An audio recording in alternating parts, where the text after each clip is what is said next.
As Donald Trump emerged from his black SUV, the sound of the motorcade's engines hummed steadily in the background.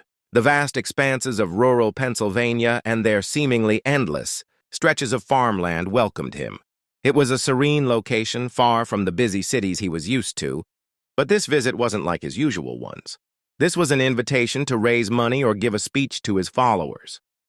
Samuel Pfizer, an Amish farmer, had left a small handwritten letter on his desk one morning.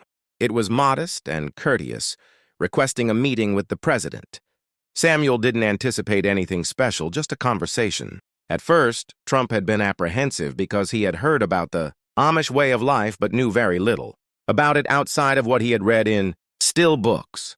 He was intrigued by the request and, after giving it some thought, agreed to go today. He was standing on the edge of a dusty road, gazing at a weathered farmhouse in the distance, and as he got closer, he saw how simple everything was. No fancy appliances, no obvious signs of wealth, just a small community leading a quiet, simple life. Samuel, a man in his mid-50s with graying hair, he was standing in front of his barn, wearing typical Amish clothing, with his hair and a composed expression. He waved as Trump walked up, saying, "Mr. President, welcome." Samuel said in a soft yet kind voice, "I'm glad you came." Still a little unsure about the reason for this visit, Trump nodded and said, "Thank you for inviting me, but I must say I don't know anything about." "It's easier than it looks, so let me to show you how they moved across the fields. I'm excited to learn about your way of life." Samuel talked about the non-glamorous yet significant aspects of his daily life. "We work hard, but we do it together." Samuel pointed to his sons and their families who were engaged in field labor.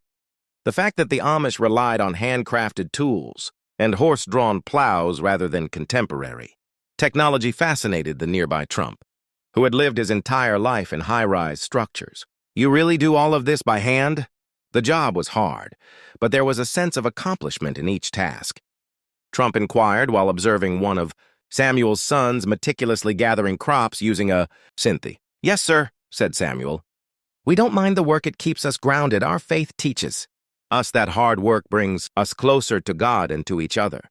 The contrast between Samuel's life and Trump's was so striking that he watched in quiet, feeling a little self-conscious. His wealth, his skyscrapers, his empire, all of it felt so far away from this.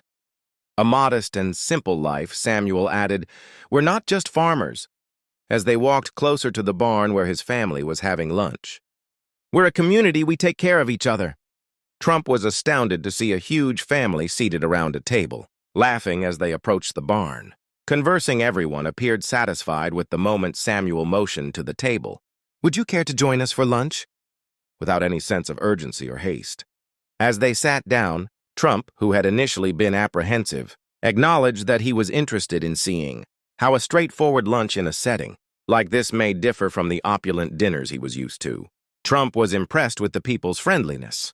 He was surrounded by genuine conversation and moments of connection over lunch, without any pomp or circumstance or sense of hierarchy. Samuel went on to explain more about the Amish lifestyle, saying that we value our relationships with one another and work hard to live simply, with our faith serving as the cornerstone of everything we do. Trump listened intently.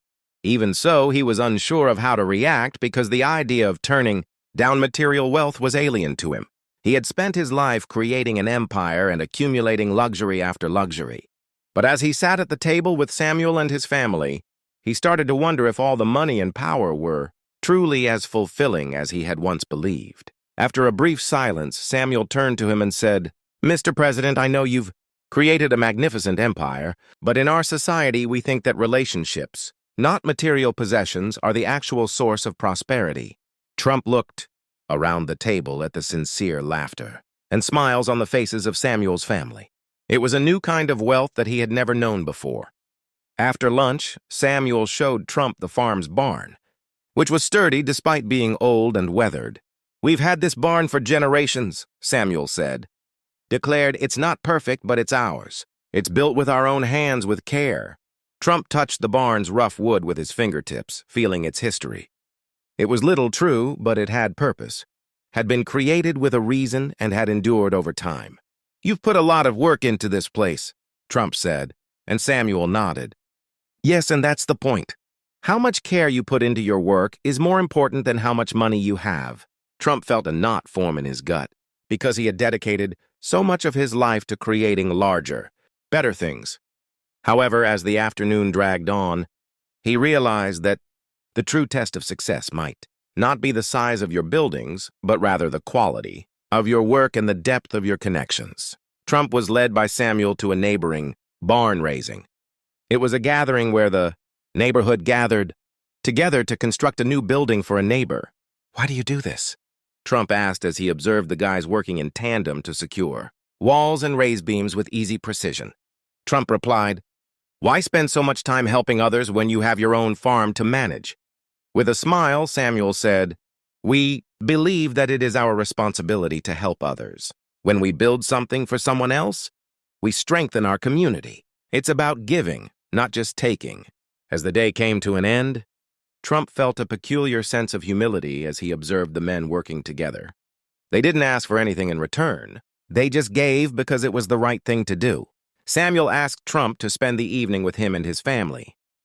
Prayers. They gathered in a plain room with oil lamps for lighting, and although Trump had never been very religious, there was something about the way Samuel talked about his faith that captivated him. Samuel led the prayer in a gentle, respectful tone, and Trump listened, sensing the sincerity in each word. It served as a reminder of the value of faith, something he hadn't considered in years: gratitude and humility. Samuel turned to Trump after the prayer and said, "You've had a long day. Mr. President, I hope you've learned something valuable." Trump stood there for a moment, taking everything in, and he said in a quiet voice, "Thank you for showing me a different way of life." As he left the farm, he couldn't get rid of the feeling that something had changed inside him.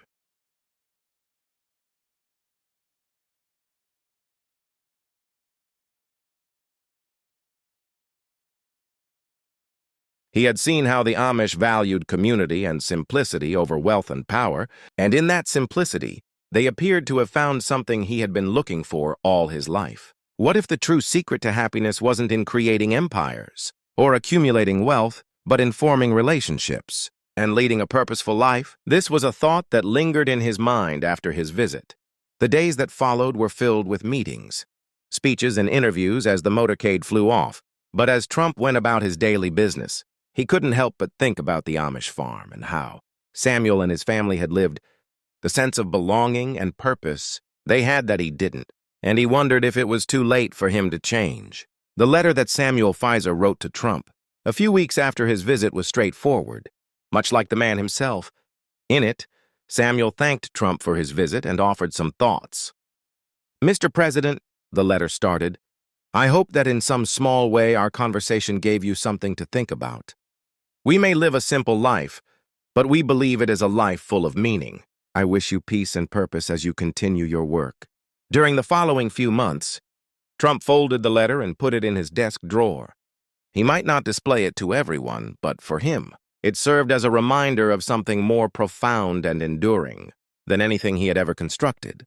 Trump began to make minor adjustments, communicating with individuals more frequently for human connections, rather than merely economic purposes, and shifting his attention from what he could buy to more, on what he might do to help. "We can't just focus on ourselves," Trump said. "We need to focus on lifting each other up." Trump's announcement of a new initiative to help communities in need during a press conference was not a showy endeavor or one intended to make headlines.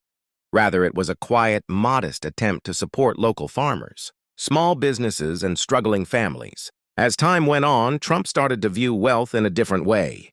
It wasn't just about money or power.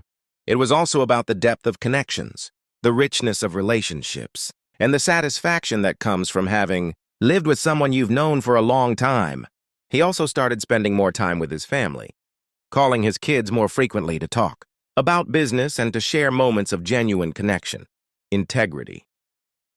When Trump received another letter from Samuel one day, he discovered that Samuel had written that the most worthwhile thing he could do with his life was to teach others. Trump pondered for a long time what if teaching, mentoring, and sharing wisdom was the legacy he should concentrate on late at night when everything was silent. Trump reflected on the things He had learnt while sitting by himself in his office. He had discovered that Samuel and his family had taught him a different way of living that emphasized community, humility, and simplicity.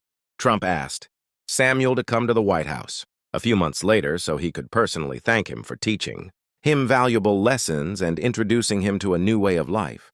When Samuel arrived, the two men sat together and exchanged stories in the Oval Office.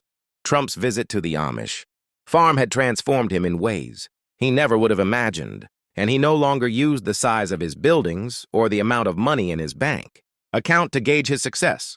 He came to the realization that, despite their differences, they were not all that different after all, and they both had a strong concern for their families and communities. He evaluated it based on the connections he made, the individuals he assisted, and the legacy he ultimately left. Trump discovered that genuine wealth is determined by a person's character and the lives they impact rather than by their riches or position. He learned a valuable lesson from Amish farmer Samuel Pfizer. Him forever, and Trump was always thankful.